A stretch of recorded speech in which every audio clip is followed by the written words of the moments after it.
Ode to the West Wind by Percy, Bysshe Shelley. O wild west wind, thou breath of autumn's being, thou from whose unseen presence the leaves dead are driven, like ghosts from an enchanter fleeing, yellow and black and pale and hectic red, pestilence-stricken multitudes.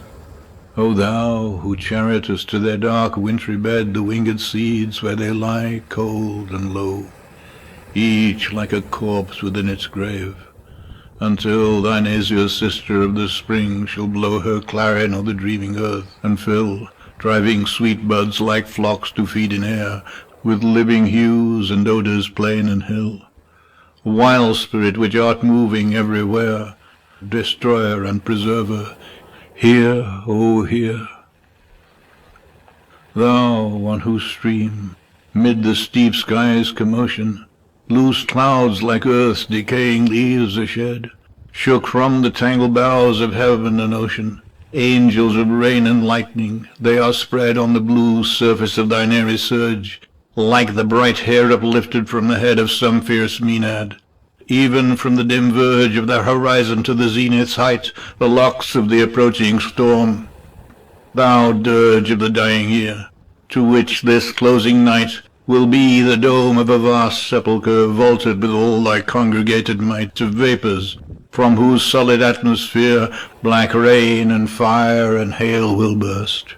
O hear.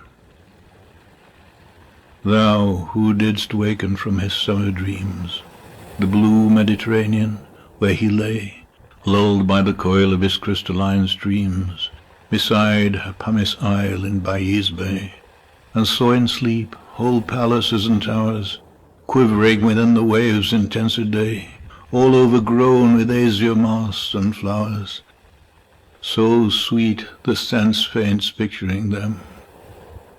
Thou, for whose path the Atlantic's level powers cleave themselves into chasms, while far below the sea blooms and the oozy woods which wear the sampler's foliage of the ocean know thy voice, and suddenly grow grey with fear, and tremble and despoil themselves. O hear. If I were a dead leaf thou mightest bear, if I were a swift cloud to fly with thee, a wave to pant beneath thy power and share the impulse of thy strength, only less free than thou, who uncontrollable. If even I were, as in my boyhood, and could be, the comrade of thy wanderings over heaven, as then when to outstrip thy skyey speed scarce seemed a vision, I would ne'er have striven, as thus, with thee in prayer in my sore need. O lift me as a wave, a leaf, a cloud. I fall upon the thorns of life, I bleed.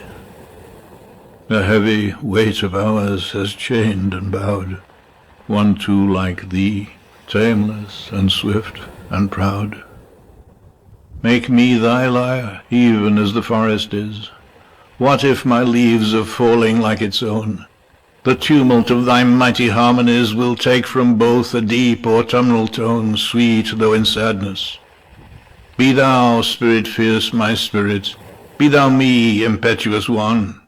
Drive my dead thoughts over the universe like withered leaves to quicken a new birth, and by the incantation of this verse scatter as from an extinguished hearth ashes and sparks my words among mankind. Be through my lips to unawakened earth the trumpet of a prophecy. O wind, if winter comes, can spring be far behind?